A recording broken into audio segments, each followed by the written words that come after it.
Picture this: northern Italy, post-World War II. While war-torn Europe rebuilt, an ambitious industrialist named Ferruccio Lamborghini was quietly forging an empire. He wasn't building race cars, not yet.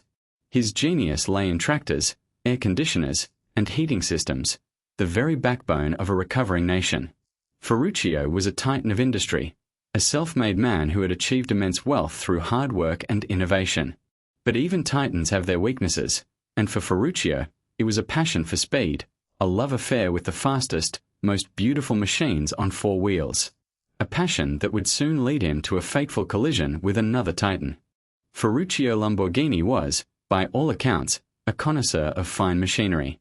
And at the pinnacle of automotive luxury and performance in 1960s Italy, there was only one name that truly mattered: Ferrari. Ferruccio owned several, a testament to his wealth and his discerning taste. These weren't just cars, they were symbols of success, power, and engineering artistry. He cherished them, drove them, and knew them intimately.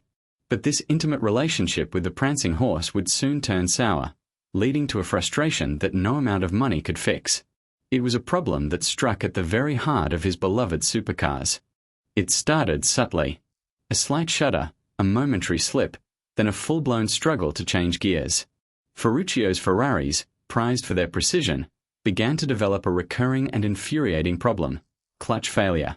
Not just one car, but several in his personal collection. For a man who understood mechanics down to the last nut and bolt, this was more than an inconvenience, it was an insult to engineering. He'd send them to the Ferrari factory for repairs, only for the issue to resurface again and again. Each breakdown chipped away at his patience, building a quiet resentment against the very brand he admired. Driven by frustration and his inherent mechanical curiosity, Ferruccio decided to take matters into his own hands. He wasn't just a wealthy owner, he was an engineer, a hands-on problem solver. So, he stripped down the faulty clutch himself. What he found inside one of his high-performance Ferrari sports cars wasn't exotic, bespoke racing technology. It was a clutch assembly that looked eerily familiar.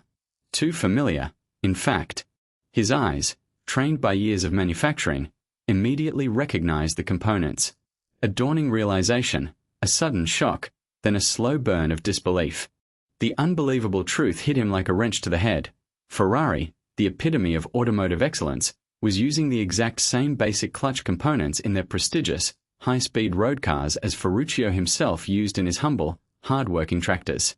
His own company, Lamborghini Trattoria, manufactured these parts. Imagine the revelation. A tractor clutch in a supercar. It wasn't just cost-cutting.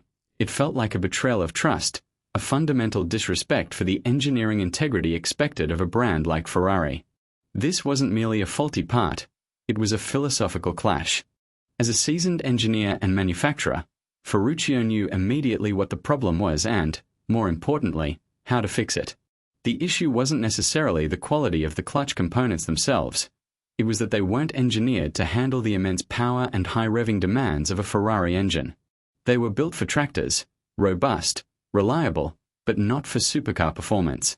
He quickly devised a superior, more robust replacement using parts he knew were readily available and perfectly suited for the task. The fix was surprisingly simple, highlighting Ferrari's oversight.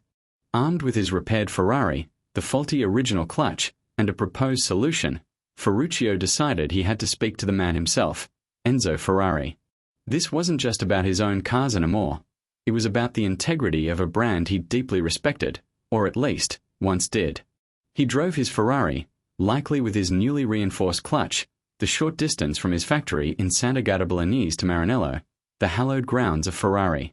He wasn't seeking an argument, he was seeking a technical discussion, a meeting of minds, a chance to help improve the marque.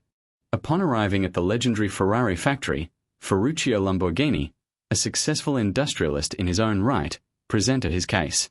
He explained the repeated clutch failures, not as a mere customer complaint, but as a seasoned engineer identifying a design flaw. He showed them the identical components, laid out side by side, the supercar clutch, the tractor clutch. He even offered his own superior solution, born from his vast experience in manufacturing robust machinery. He was offering a gift, a chance for Ferrari to rectify a glaring weakness. but the response he received was anything but grateful. Then came the moment that would echo through automotive history. Enzo Ferrari, known for his fiery temperament and unwavering belief in his own genius, was not amused. He saw Ferruccio not as a peer offering valuable insight, but as an upstart tractor maker daring to question the master. With a wave of his hand and a sneer, Enzo famously dismissed Ferruccio's concerns. He refused to even consider the possibility that his revered sports cars had a flaw that a simple farmer, as he essentially branded Ferruccio, could identify, let alone solve. The arrogance was palpable, the insult cutting deep. That dismissive sneer, those condescending words, they didn't just hurt Ferruccio Lamborghini's pride, they ignited a furious resolve. Enzo Ferrari had made a grave miscalculation. He had underestimated the relentless drive of a self-made man, a man who built an empire from nothing, a man whose passion for engineering rivaled his own. Ferruccio left Maranello that day not with his tail between his legs, but with a burning ambition. He wouldn't just fix his own Ferrari anymore, he would build a car that would humble Enzo Ferrari, a car that would prove a tractor maker knew exactly what a sports car should be. The journey back to Sant'Agata Bolognese was filled with a singular thought: revenge. Not petty revenge, but a grand, audacious, automotive retaliation. Ferruccio Lamborghini made a monumental decision. He would use his immense wealth, his engineering prowess, and his factory infrastructure to build his own luxury sports car company. This wasn't merely about a better clutch. It was about proving a point. It was about showing the world, and more importantly, showing Enzo Ferrari, that innovation and vision could come from anywhere, even from the man who built tractors. The gauntlet was thrown. Ferruccio wasted no time. If he was going to challenge Ferrari, he needed the best. He began to poach top engineers and designers from other established Italian marques, including some who had worked for Ferrari. He offered them creative freedom and the chance to build something entirely new, something unconstrained by tradition or the ego of a single man.